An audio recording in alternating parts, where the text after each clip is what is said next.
주보의 설교 요약 보시면서 함께 하나님의 말씀 들으시기 원합니다. 오늘 6절 말씀에 들어가기 앞서 이 본문의 배경을 조금 설명해 드리기 원합니다.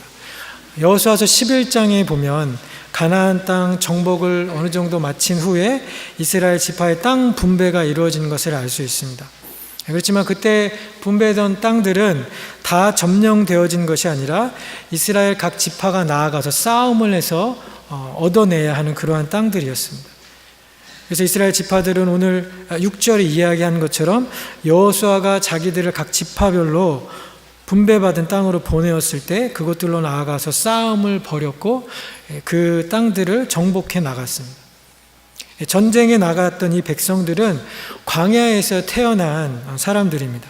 그들은 광야에서의 삶이 익숙했고 또 가나안 땅에 들어와서는 전쟁을 경험하면서 땅을 정복했습니다. 광야와 전쟁이 그들의 삶이었습니다. 백성이 여호수아가 사는 날 동안과 여호와께서 이스라엘을 위하여 행하신 모든 큰 일을 본 자들이 사는 날 동안에 여호와를 섬겼더라. 하나님이 자신들에게 행하시고 베푸신 수많은 은혜와 기적들을 보고 경험하며 살았던 이 세대 사람들은 자신들의 지도자였던 여호수아, 그리고 여호수아 뒤에 생존한 장로들, 그들의 리더들이 살아있는 동안에는 여호와를 섬겼습니다. 하나님의 은혜와 공급하심이 무엇인지, 또 순종이 어떤 의미이고 불순종이 어떠한 결과를 가져오는지 그것을 이해하는 사람들이었기 때문에 자신들이 사는 동안 하나님을 섬겼습니다. 하나님을 섬기는 것은 그들에게 너무나 자연스럽고 당연한 것이었고 다른 선택이란 있을 수 없었습니다. 그런데 오늘 본문은 이스라엘 안에 있었던 두 종류의 그룹을 언급하면서 그들을 시간적인 세대로 구분하지 않고 하나님을 아는 여부로 구분을 하고 있습니다. 오늘 본문 10절 말씀을 한번 같이 읽어보기 원하는데요. 우리 본문 10절 우리 한 목소리로 다시 한번 읽어보겠습니다. 시작. 그 세대의 사람도 다 그 조상들에게로 돌아갔고 그 후에 일어난 다른 세대는 여호와를 알지 못하며 여호와께서 이스라엘을 위하여 행하신 일도 알지 못하였더라.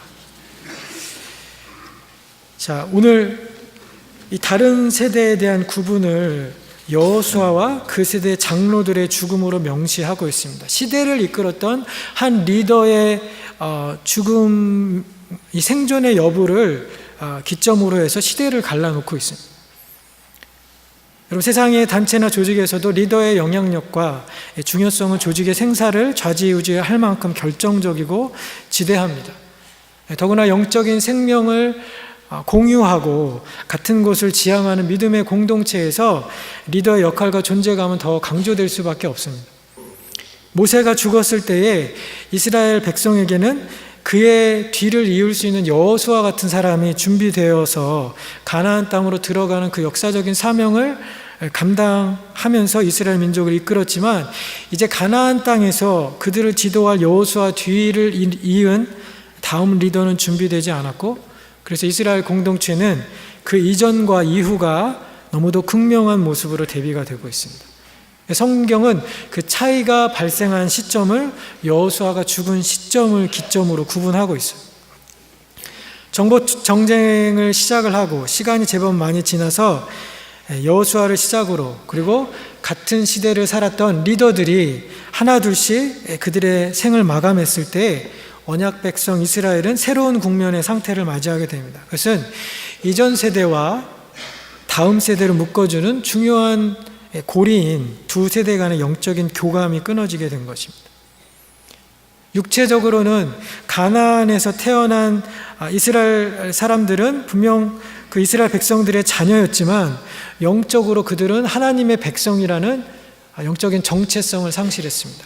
왜냐하면 오늘 우리가 읽었던 말씀대로 11절에서 13절 말씀처럼 가나안 땅에서 성행했던 많은 이방신들의 추종자들로 바꾸어졌기 때문입니다. 한국의 경우이긴 하지만 우리가 자녀들이 태어나면 출생신고를 하죠. 그러면 이 세대주 안에 자녀들의 이름이 들어갑니다. 한 세대주 안에 등록되어 있다는 것은 한 가족이라는 것을 의미하는 거죠.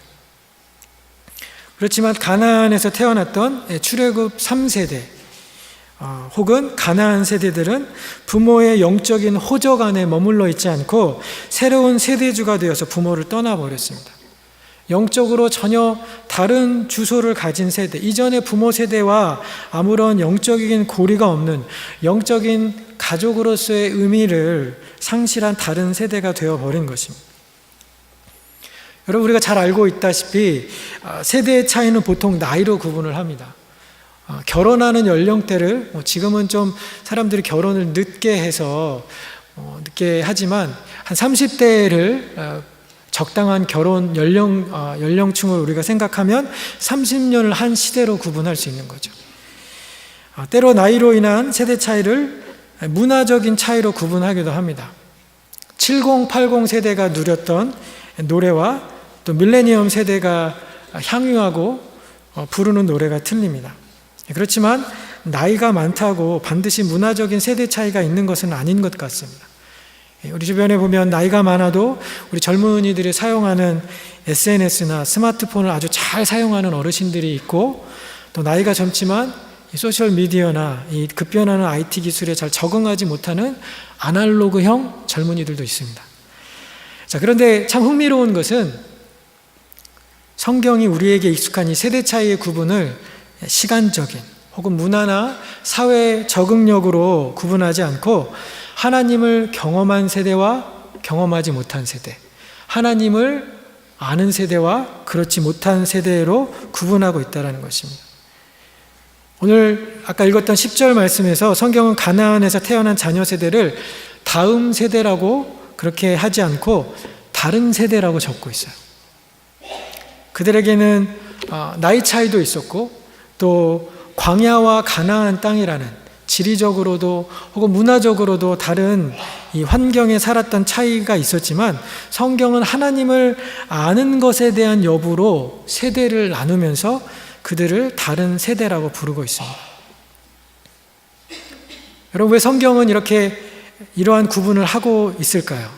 왜 성경은 가나안에서 태어난 자녀 세대를 다음 세대라고 말하지 않고 다른 세대라고 명하고 있을까요? 그것은 하나님을 아는 세대, 하나님을 아는 세대, 하나님을 경험한 세대는 그들이 생존하는 동안 하나님을 섬겼고 그것이 그들이 가질 수 있는 유일한 선택이었던 반면에 하나님을 알지 못한 세대는, 하나님을 경험하지 못한 세대는 하나님을 떠나고 이방 신들에게 가서 하나님이 그들에게 붙여주신 대적자의 손에 괴로움을 당하고 젖과 꿀이 흐른다라고 했던 약속의 땅에서조차 그 약속은커녕 재앙을 겪으면서 이방 민족의 침략과 억압을 받으면서 살았습니다. 그래서 이 사사기 내내 2장 이후에 우리가 성경을 읽어보면 우리는 자기 소견에 옳은 대로 살았던 이스라엘 민족의 불행과 고난들을 수없이 읽게 됩니다. 하나님을 아는 것과 하나님을 알지 못하는 것의 삶의 극명한 차이를 성경이 보여주고 있는 것이죠.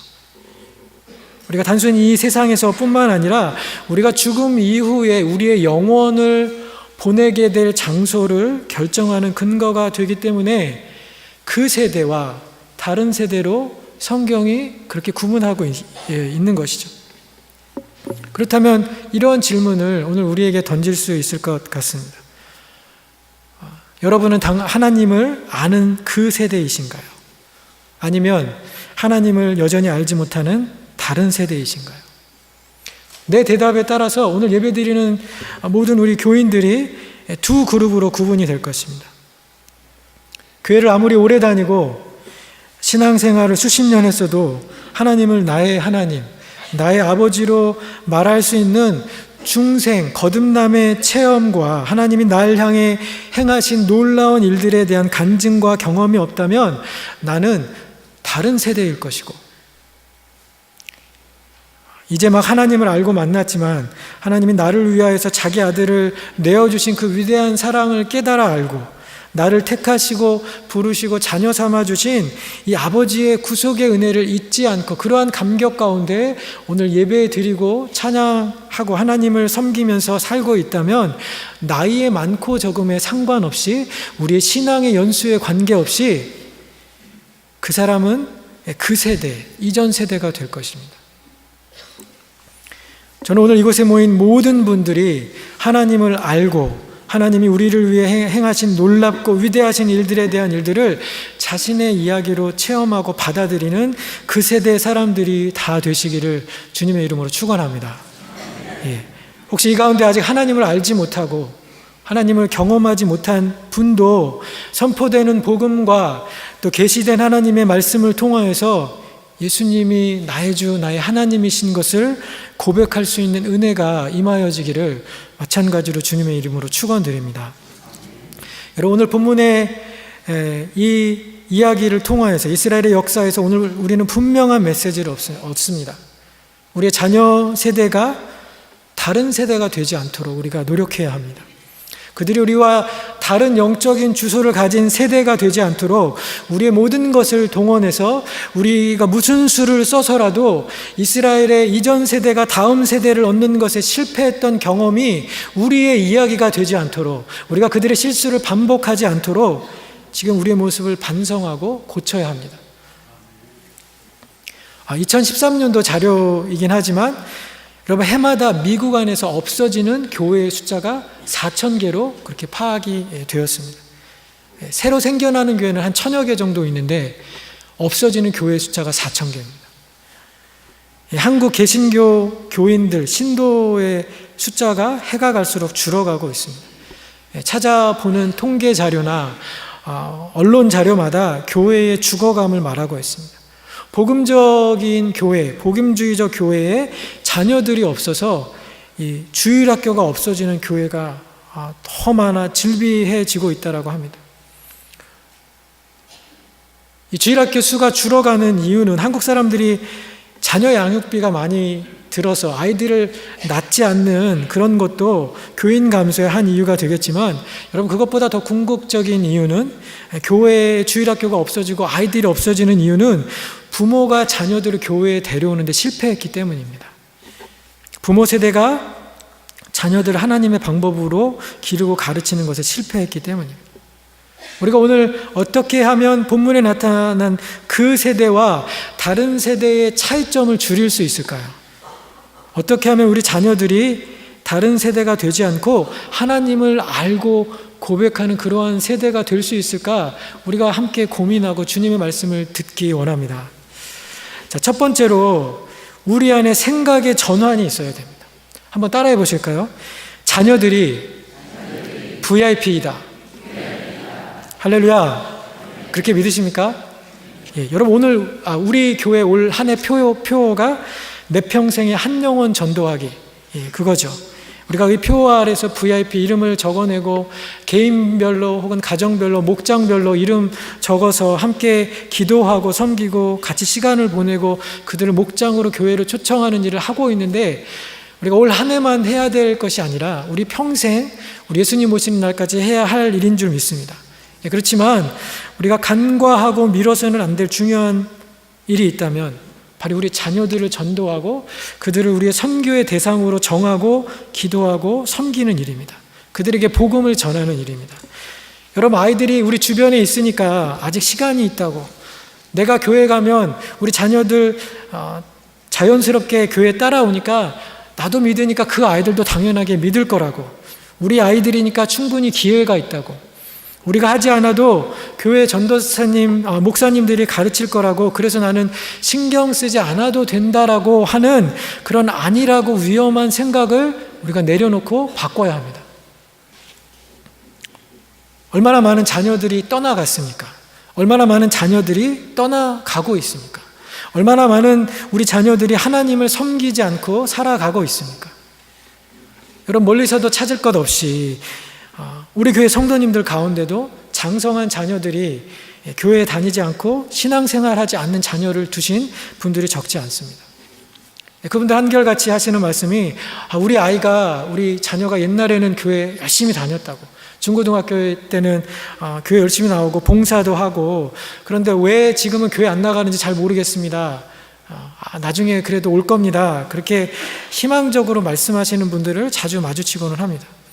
저도 그 자녀들이 돌아오기를 기대합니다. 그렇지만 여러분, 하나님을 떠나간 자녀들, 어쩌면 오늘 성경이 이야기하고 있는 다른 세대가 되어버린 우리 자녀들이 하나님 앞에 돌아오는 것은 우리가 바라고 소원하는 대로 그렇게 쉬운 문제가 아닙니다. 왜냐하면 성경이 우리에게 보여주는 것처럼 이스라엘 이 자녀들이 하나님 앞에 돌아오지 않았습니다. 우리의 2세대, 3세대 자녀들이 교회로 돌아오지 않아서 이민교회 영어회중이 텅텅 비어져 갑니다. 부흥하는 2세 교회들이 없습니다. 교회의 중추적인 역할을 감당해야 하는 이제 40대, 50대 영어회중의 중추적인 리더들이 없습니다. 그래서 지금부터 우리가 생각을 전환해야 합니다. 지금 우리 곁에 머물러 있는 우리 다음 세대들을 우리가 지금 열심히 가르치지 않고, 지금 훈련시키지 않고, 그들에게 하나님을 경험할 수 있는 기회를 제공하고 지원하지 않으면 그들도 가나안에서 떠나갔던 그 다른 세대들처럼 교회와 하나님을 훌훌 떠나버릴 것입니다.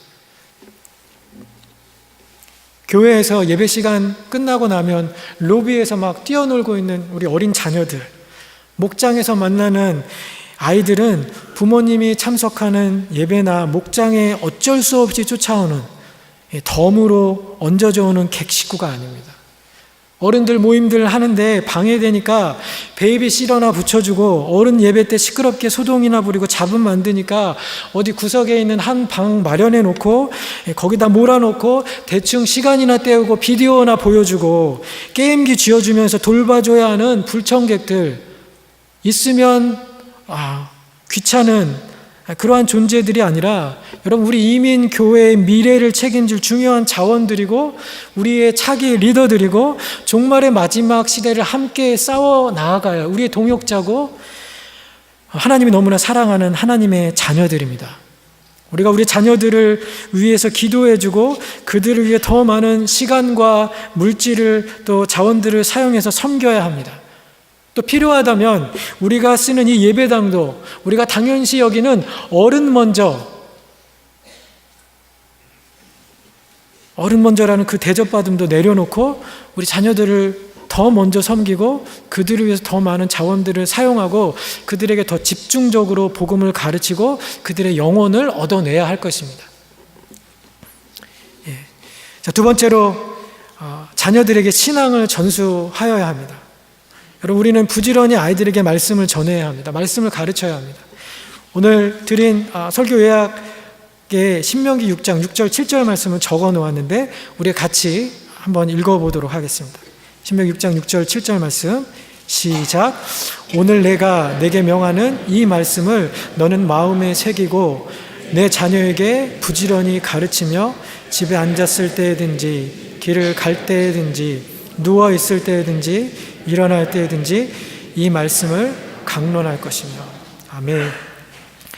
말씀을 아이들 마음에 새기라고, 부지런히 가르치라고. 여기 가르치다라는 말의 영어 성경 보니까 impress on their heart라고 그렇게 이야기하고 있습니다. 아이들의 마음에 인상을 주라고, 하나님에 대한 인상을 남겨주라고, 그 아이들에게 감동을 주고 감명을 주라고.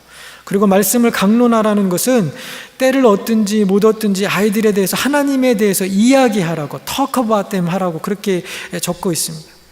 때를 얻든지 못 얻든지, 집에서든지 혹은 아이들 라이드를 주면서 방에서, 식탁에서, 잠자리에서 기회를 얻든지 못 얻든지, 기회가 안 되면 기회를 만들어서라도 그들의 귀에 못이 박히도록, 그들이 귀찮아하고 싫어하더라도 우리가 복음을 전해 주어야 합니다.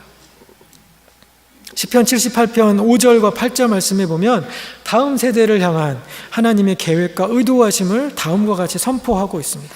오늘 이 말씀은 같이 한번 읽어보기 원합니다. 시편 78편 3절과 5절 말씀.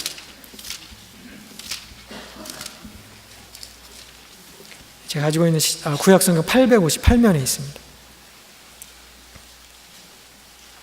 78편 5절부터 8절.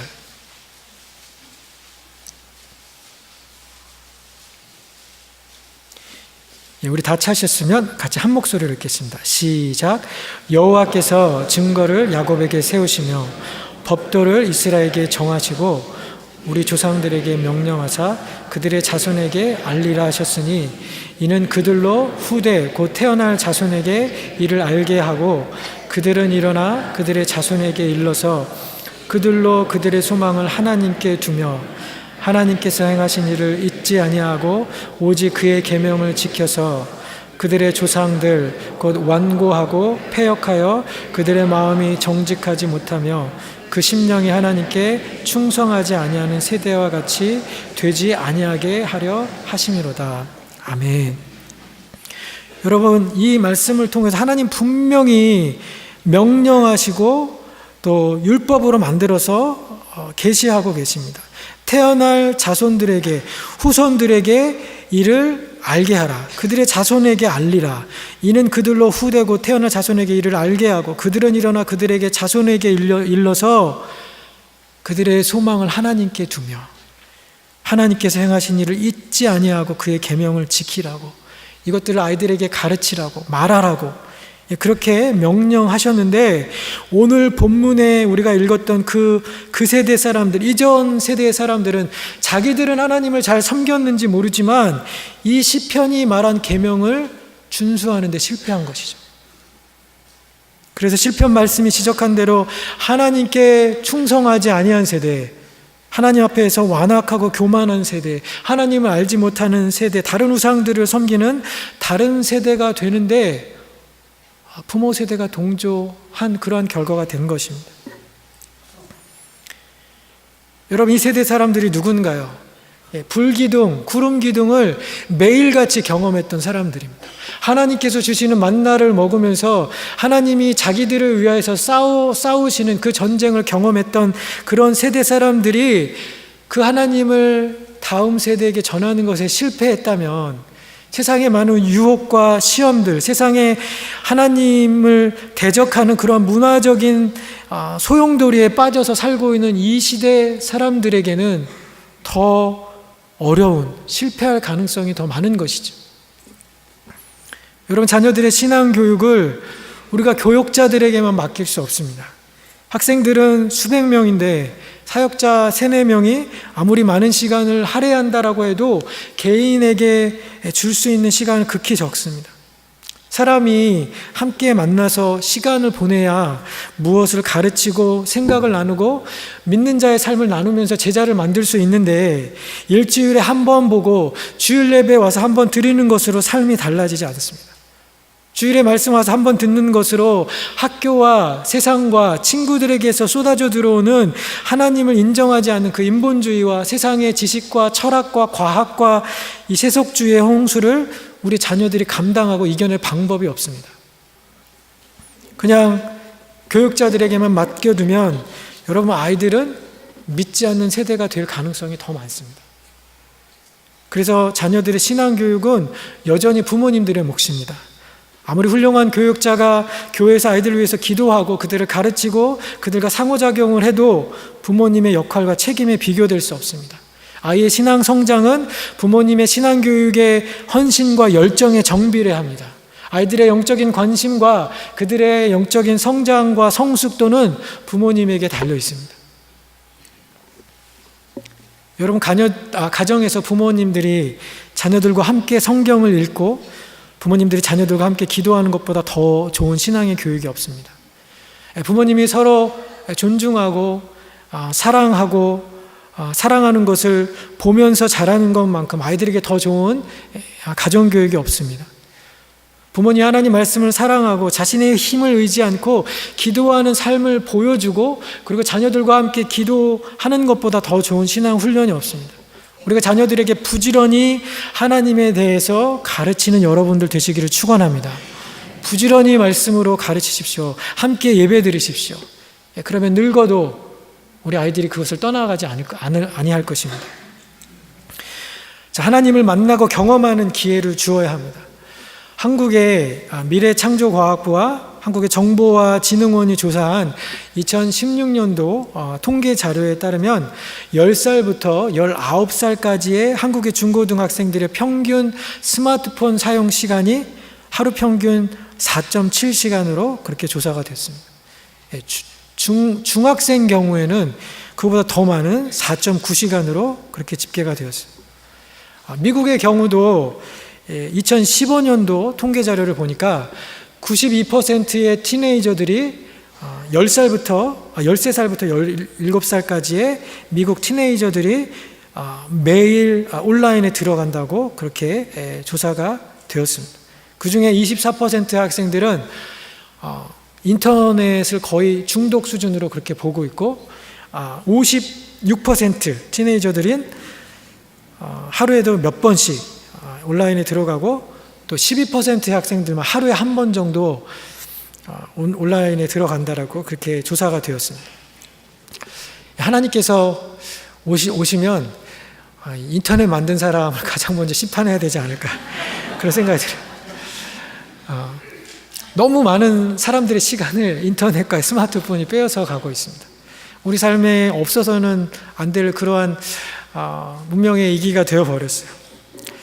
여러분, 우리가 아이들에게 이 문명의 수단을 빼앗을 수 없지만 가능하면 이 스마트폰에 중독되지 않도록 우리 부모님들이 아이들에게 가이드라인을 세워줘야 합니다. 시간을 정해서 사용한다든가 혹은 집에서 오면 사용하지 않거나 잠자기 들어가기 전에 쓰지 못하게 한다든지 아이들의 나이와 필요에 맞게 잘 지도해야 될 필요가 있습니다. 자, 아까 말씀드렸던 그 미국 통계 자료에 보면 18세에서 29세 사이의 청년들이 93%가 지루한 것을 피하기 위해서 스마트폰을 사용한다고 그렇게 나왔어요. 또 47%의 사람들은 사람들과 얼굴을 마주치는 것이 어색해서 스마트폰을 봅니다. 예, 여러분들도 어느 공공장소에 갔을 때, 음식점에 갔을 때 사람들 얼굴 쳐다보기 좀 민망하니까 스마트폰 보시면서 시간 보내시잖아요. 아이들도 비슷한 용도로, 목적으로 그렇게 스마트폰 사용하는 것 같습니다. 사회가 너무 달라졌어요. 잠시도 지루한 것을 견디지 못합니다. 끊임없이 우리의 눈과 귀를 즐겁게 해줄 것을 찾아갑니다. 또 사람과 교제하는 것을 불편하고 어색하고 또 사람 만나서 생기는 그런 문제들을 회피하기 위해서 온라인 세계로 빠져들어갑니다. 이것이 이 시대의 문화고 흐름입니다. 여러분, 시대적인 흐름이 이렇다고 목장에서 아이들이 지루해한다라고 혹은 어른들 모임을 하기 위해서 아이들에게 전화기를 내어주면 아이들을 통제하기도 어렵고 나중에 목장도 오지 않게 될 겁니다. 어렵고 힘들지만 목장 모임 하는 동안 아이들이 스마트폰 사용하지 못하게 하고 목장에 온 다른 아이들과 함께 어울리고 시간을 보내고 또 영적인 어떠한 그 액티비티를 할 수 있도록 우리가 그 모임을 함께 고민하고 준비하고 노력해야 합니다. 감사하게 우리 교회에서 올 하반기부터 이제 올리브 블레싱이라는 아이들 목자를 세워서 목장마다 그것이 활성화될 수 있도록 자료도 준비하고 교환도 만들고 또 여러분들이 그 아이들 시간을 생산적으로 보낼 수 있도록 그렇게 노력하고 있습니다. 그런 자료와 도움들을 받으시고 또 그런 일에 뜻이 있는 우리 성도님들의 많은 동참과 헌신을 기대해 봅니다. 목장 모임을 통해서 자녀들이 신앙적으로 배우고 도전받는 그러한 모임이 될 수 있도록 우리가 준비하고 인도하는 것뿐만 아니라 교회에서 마련하는 여러 가지 모임들에 우리 자녀들을 부지런히 보내야 합니다. 학교 모임 때문에 혹은 여러 가지 익스트라 커리큘럼 하느냐고 아이들 이렇게 자주 빠지는 경우들이 있는데 여러분, 어와나나 또 수요일 날 하는 DT나 토요일에 하는 레스트, 이런 모임들 우리 자녀들 자꾸 보내시고 말씀을 배우고 기도하는 장소나 기회들을 계속 마련해 주셔야 합니다. 여러분, 우리 자녀들을 보면 부족한 것이 없이 자랍니다. 너무 풍요하게 자라서 하나님이 필요 없는 지경에까지 이른 것 같습니다. 왜냐하면 하나님을 대신한 전능한 부모님들이 있어가지고 아이들이 해야 할 거 해달라는 거 다 해주고 아이들이 해야 할 것도 다 해주고 하나님의 삶을 대신해서 그들의 삶을 인도하고 있어요. 아이들을 위해서 우리가 뭐든지 다 해주는 것, 필요하다는 거 다 그렇게 공급하는 것이 그것이 정말 아이들에게 좋은 것인가? 결핍 없이 자라는 것이 아이들을 건강하고 건전하게 그렇게 만드는가? 우리가 정말 그런 고민들을 해봐야 합니다. 왜냐하면 아이들의 풍요가 아이들의 영적인 가난뱅이로 만들기 때문입니다. 영적인 일에 무지하거나 영적인 일에 전혀 관심 없는 아이로, 그래서 자극적이고 세속적이고 쾌락적인 세상의 일들에만 관심 있어 하는 아이로 그렇게 자라게 만들기 때문입니다. 어른들이 필요한 것을 다 공급하여 주기 때문에 우리 자녀들은 일용할 양식을 위해서 기도하는 것이 무엇인지, 그것이 왜 필요한지, 덥고 추운 광야에서 하나님이 보내주셨던 구름 기둥과 불 기둥이 삶에서 어떤 의미인지, 하나님이 나를 위해서 싸우는 것이 어떠한 축복과 은혜인지를 경험할 기회를 박탈당한 채 우리 자녀들이 살아가고 있습니다. 그런 의미에서 여러분, 고생이 되는, 또 육체적으로 힘든 우리 선교지에 우리 자녀들 보내는 것이 광야와 같은 그런 삶을 경험해 보는 좋은 기회가 될 것입니다. 올 여름에 우리 자녀들이 여기저기 단기 선교에 많이 다녀왔는데 간증한 아이들 가운데 몇 가지를 좀 뽑아왔습니다. 마음 같아서는 아이들 간증을 다 들어보고 싶지만 시간 관계상 몇 개만 편집을 했습니다. 우리 자녀들이 어떤 말들, 어떤 간증했는지 잠깐 함께 동영상으로 보도록 하겠습니다. I remember as I was going to Mexico, I was thinking, what am I doing here? Why am I going? Like, what's the point? I'm already so bad. There's nothing that can fix this. And that was how I was when I went to Mexico. Well, when I went to Mexico, on the very first day, there was a worship service which I never knew about. And that worship service was, I believe, 6 hours. And it was very tiring and unfortunate.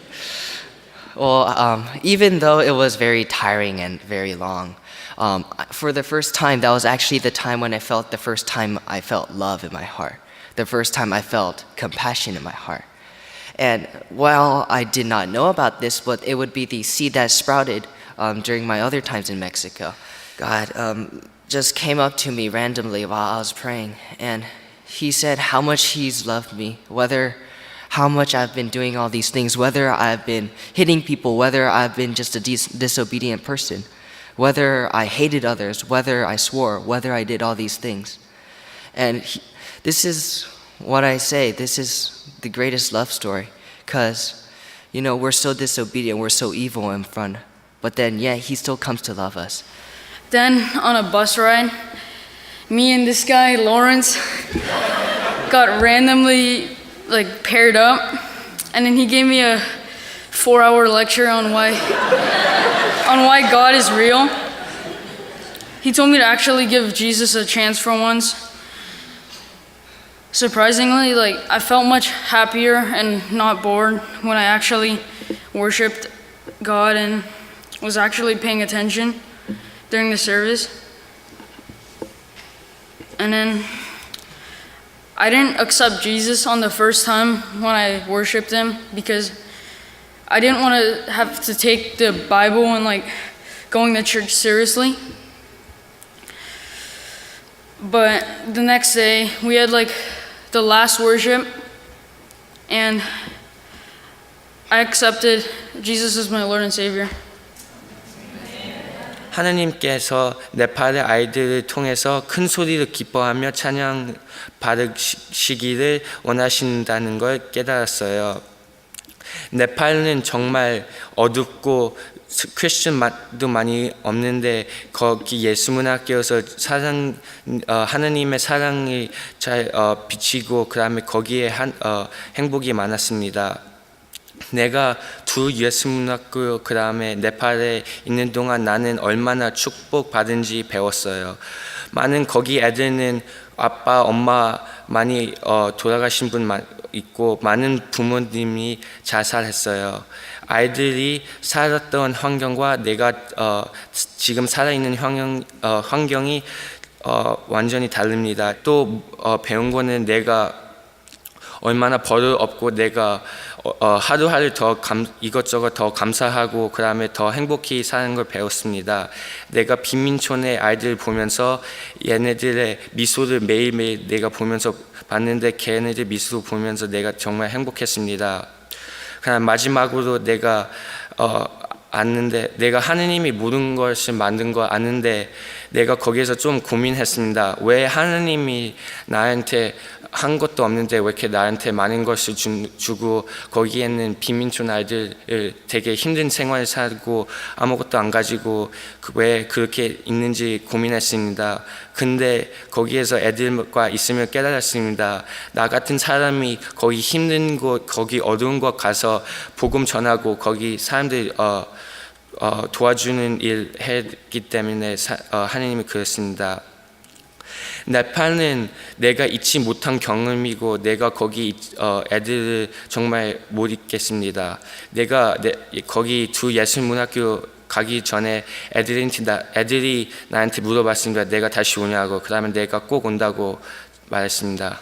모기도 너무너무 많았어요. 전 팔과 다리를 움직이기가 힘들 정도로 많이 물렸는데요. 그것은 저에게 고통의 기억이 아니라 사랑받은 기억으로 남았어요. 왜냐하면 저는 팀원분들에게도 사랑을 많이 받았고 현지인분들도 저에게 약을 공짜로 주더라고요. 저는 이번 미션 트립을 통해 제가 무엇을 해준 것보다 받은 게 더 많다고 생각해요. 팀 안에서도 많은 사랑을 받았고 현지인들에게도 사랑만 받다가 온 것 같습니다. 하나님께서는 제게 사랑하는 방법을 보여주신 것 같아요. 단기 선교를 갔다 온 저의 결심은 전 커서 돈을 많이 벌 수 있는 유명한 사람이 되고 싶습니다. 기부를 많이 하고 싶고 돈 때문에 선교 가기가 힘든 사람들도 도와주고 싶고 우리가 도와할 사람들과 복음을 전해야 할 사람들이 아직 세상에 많다는 것을 전하고 싶습니다. 그런 영향력 있는 사람이 되고 싶습니다. 그렇게 되기 위해서 공부를 열심히 하겠습니다. 언어도 열심히 연습하겠습니다. 성경도 열심히 배우겠습니다. 미래를 잘 준비하겠습니다. 근데 엄마 아빠는 이걸 기억을 안 하셨으면 좋겠습니다. 아이들 너무 예쁘죠? 여러분, 다녀온 아이들이 달라졌습니다.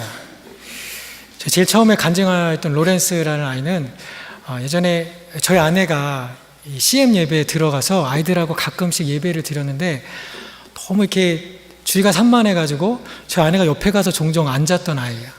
그런데 얼마 전에 이제 이 중고등부 예배에 들어갔더니 다른 아이 본인만 예배 못 드린 것이 아니라 다른 아이들 예배 못 드리도록 하니까 저희 아내가 옆에 가서 앉았는데 수련회 갔다 와서 은혜 받고 하나님 이 예배 가장 앞에 앉아서 이렇게 서서 손 들고 찬양하는 그 아이의 모습을 보면서 이렇게 많은 은혜가 됐다는 그런 얘기를 해주었습니다. 그래서 하나님 만난 감격이 뜨거워서 하나님 진짜라고 4시간이나 친구에게 강의를 하고 라이언은 예수님을 영접을 하고 원정에는 자기가 왜 하나님께 축복을 받은 사람으로 이 땅에서 사는지 발견하고 그래서 현지인 아이들에게 내가 네팔에 또 가겠다고 약속을 하고 오고요. 희진이는 공부도 열심히 하고 언어도 공부하고 성경도 더 많이 배워서 더 영향력 있는 사람이 되겠다고 누군가는 가서 예수님을 만나고 인생의 목적이 바뀌고 더 뚜렷해지고 자기들이 얼마나 축복받은 삶을 살고 있는지 왜 공부를 해야 하는지 이젠 하나님께 받은 은혜를 나누어야 하는 인생을 살아야 하는지를 아이들이 깨닫고 돌아왔습니다. 여러분, 금과 은으로 바꿀 수 없는 물질로 살 수 없는 귀한 경험입니다. 하나님의 살아계심을 느끼고 자기와 현지인들을 사랑하시는 하나님의 마음도 배우고 그래서 이제는 부모님들만의 하나님이 아니라 나의 하나님, 자기의 하나님이 되심을 아이들이 느끼고 돌아왔습니다. 여러분, 수련의 효과가 3일이라고 단기 선교 효과는 일주일 간다라고 그렇게 이야기를 하지만 우리 부모님들이 계속 같이 기도하고 하나님 말씀대로 살도록 격려해주고 우리가 아이들을 위한 든든한 버팀목이 되어지면 우리 아이들은 분명히 더 많이 성장하고 하나님의 기대에 부응하는 세대로 자라갈 것을 믿습니다. 자, 마지막으로 순종을 삶으로 보여주고 삶으로 증거하는 그러한 우리 부모님 세대가 되어야 할 것입니다. 여러분, 자녀 세대가 하나님을 알지 못하는 다른 세대가 된 것, 그들이 세상의 성공과 명예와 부귀를 쫓아 살면서 하나님을 떠났거나 떠나고 있는 가장 큰 요인들은 사실 우리들 때문입니다. 우리가 그렇게 살고 우리가 불순종의 삶을 살았기 때문이에요. 자, 사사기 2장 오늘 본문의 말씀을 보면 오늘 읽지 않았지만 2장 앞절에 보면 여호와의 사자가 복임에 나타났습니다. 자, 그래서 그 사자가 나타나서 그 이전 세대 사람들을 책망합니다. 너희는 이 땅의 주민과 언약을 맺지 말며 그들의 제단을 헐라하였거늘 너희가 내 목소리를 듣지 아니하였으니 어찌하여 그리하였느냐. 그들이 가나안 땅에 정착하면서 거주민들을 다 내어쫓지 않고 하나님 말씀을 타협하고 불순종한 것을 여호와의 사자가 나타나서 지적하였더니 그 말을 들었던 이스라엘 백성들이 오늘 본문 보면 슬피 울었다고, 그리고 그곳에서 하나님께 제사를 드렸다고 했지만 그 반성은 진정한 것이 아니었습니다.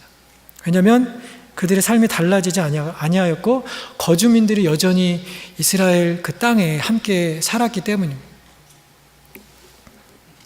우리 아이들은 귀로 듣는 것보다 눈으로 보는 것을 배웁니다. 여러분의 뒷모습을 보면서 배웁니다. 말은 하면서 행하지 않는 부모 세대의 어떤 위선과 모순을 보면서 기독교 신앙이 가짜라고, 하나님은 가짜라고 그렇게 생각하고 교회와 하나님을 떠나가는 것입니다. 우리 자녀들은 듣는 말씀보다 보는 말씀을 선호합니다. 부모님이 살아내는 말씀, 예수님의 메시지가 되어서 세상에 선포하는 말씀을 우리 자녀들이 보기 원합니다.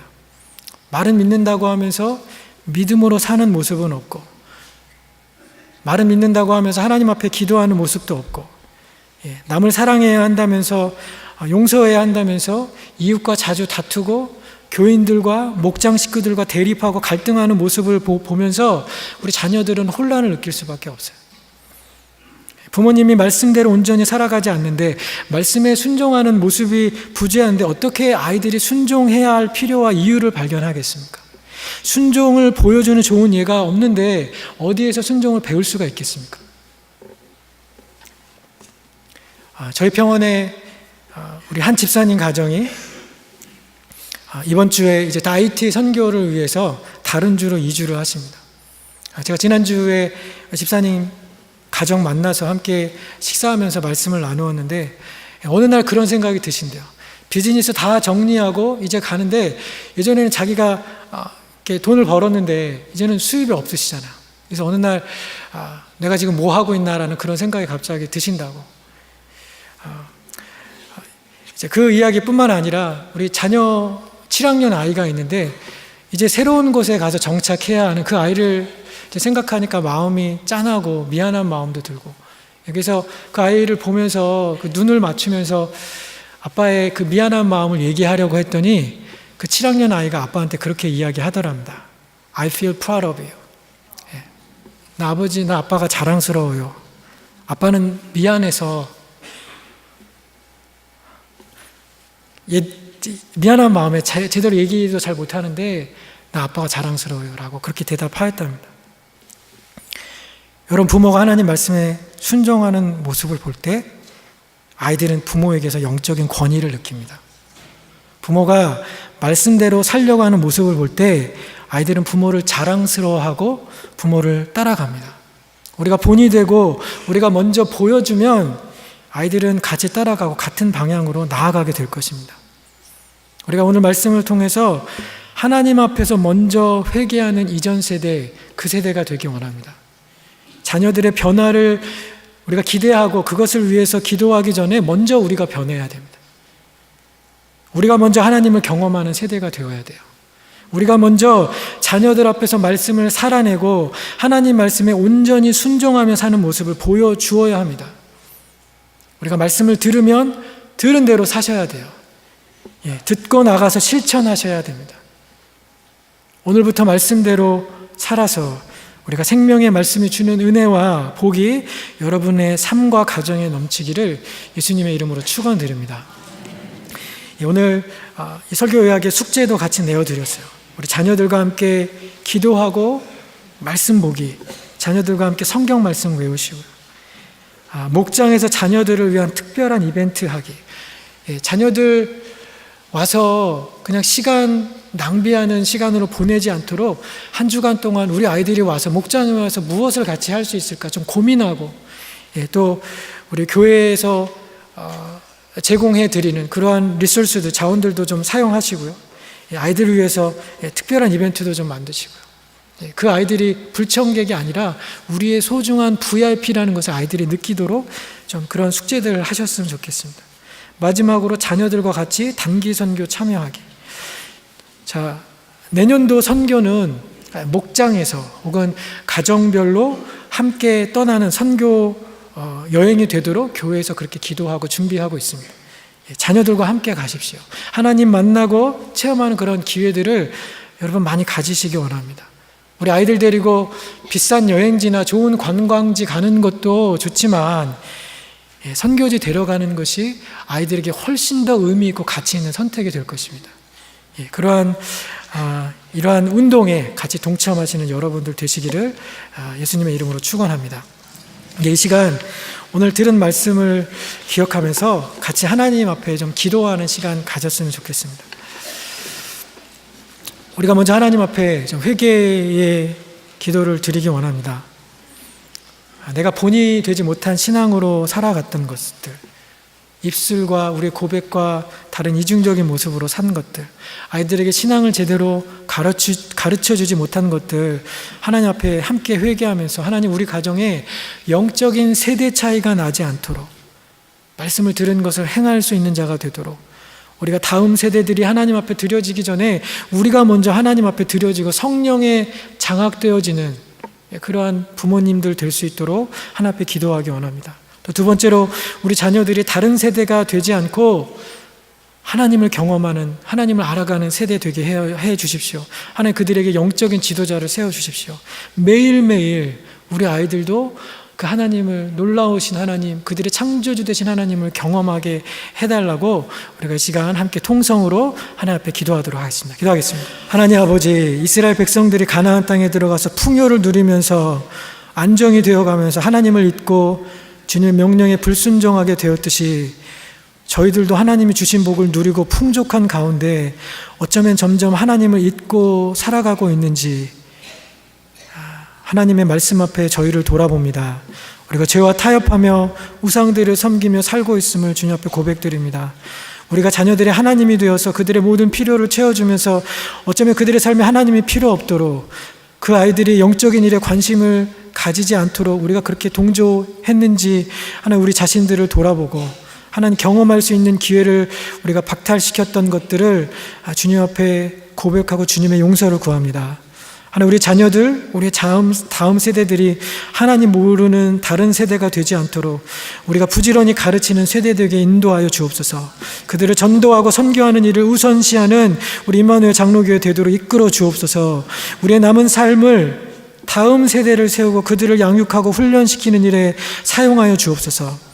우리가 복음을 삶으로 살아낼 수 있게 주님의 능력을 부어주시고 하나님 우리가 일으킬 수 없는 다음 세대를 주님이 친히 일으켜 주셔서 우리가 기대하지 못한 방법으로, 우리가 생각할 수 있는 것보다 더 놀랍고 새로운 주님의 방법으로 우리의 다음 세대들을 세워주시고 그 세대에 맞는 영적인 부흥과 하나님 말씀에 약속하여 주신 내가 말세에 내 성령을 부어주시겠다 약속하신 그 주님의 임재하심과 부어주심의 역사가 우리 세대와 우리 자녀들에게 일어나는 것을 우리가 목도할 수 있는 은혜를 주님 허락하여 주시기를 간구합니다. 감사드리며 모든 말씀 예수님의 이름으로 기도드렸습니다. 아멘.